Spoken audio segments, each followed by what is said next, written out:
on a une image de la France qui doit parler au monde, qui doit être plus grande qu'elle-même, qui ne doit pas se rétrécir, se recroqueviller sur des principes xénophobes comme ceux qui sont inscrits dans ce texte. Limiter l'immigration, c'est xénophobe.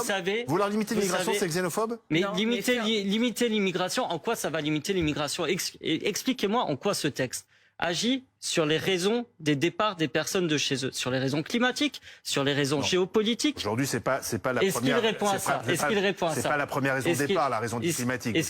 Vous savez, selon l'ONU, c'est 450 millions de personnes d'ici 2050. Oui, d'ici 2050, mais il se peut même que nous, en France, nous soyons impactés par cela. Est-ce qu'il répond aux racines profondes? Je vous le demande. Est-ce qu'il répond aux racines profondes? Je ne sais pas, mais si j'ai bien compris la philosophie de ce texte, je vous le dis. Je sais pas, il n'est pas encore appliqué. Je pense aussi que tout le monde n'est pas au courant des effets concrets qu'il va y avoir dans la vie d'un certain nombre de personnes avec ce texte.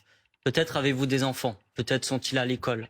Bien, ça veut dire que peut-être que leurs camarades de classe ont une maman, un papa qui est étranger, qui est à la rue. Vous savez, il y a 3000 enfants à la rue aujourd'hui en France. Qui va appeler le 115 et le 115 va lui dire « Désolé, avec la nouvelle loi Darmanin, on ne vous accueille pas. Vous n'avez plus le droit à être hébergé. Restez à la rue. » Ça, c'est un cas concret, par exemple, de ce qui va se passer. Quelqu'un qui travaille en restauration, dans les métiers, ce qu'on a appelé les métiers en tension au sens large, qui cotise, qui est valeureux, eh bien, on va lui dire « Non, ta famille n'a plus le droit à certaines allocations familiales. Voilà. Tu as le droit de travailler, mais tu n'as pas le droit d'avoir. » C'est pas vrai, parce que pour ceux qui travaillent, ils ont le droit quasiment tout de suite. Je finis. Non, mais je rectifie ce que vous dites, parce que c'est pas... Non, il faut 30 mois. Voilà, 30 mois. Oui, bah oui. Une famille où vous avez plusieurs enfants. Les deux ont plus de 16 ans, ils sont français. Celui qui a moins de 16 ans n'est pas encore français.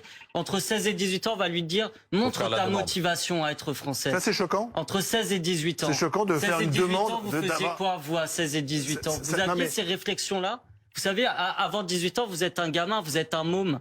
Quel poids et quelle responsabilité on met sur l'enfant et sur sa famille? À 18 ans, c'est choquant de demander à 18 ans. Mais ça devrait être de fait. C'est le droit du sol. Discrimination. Et c'est là-dessus que revient ce texte. Et c'est un renoncement majeur des valeurs de la République. C'est quelque chose de républicain et c'est même quelque chose qui vient de plus loin. Qui vient de 1515, des 10 royaux. On en est là.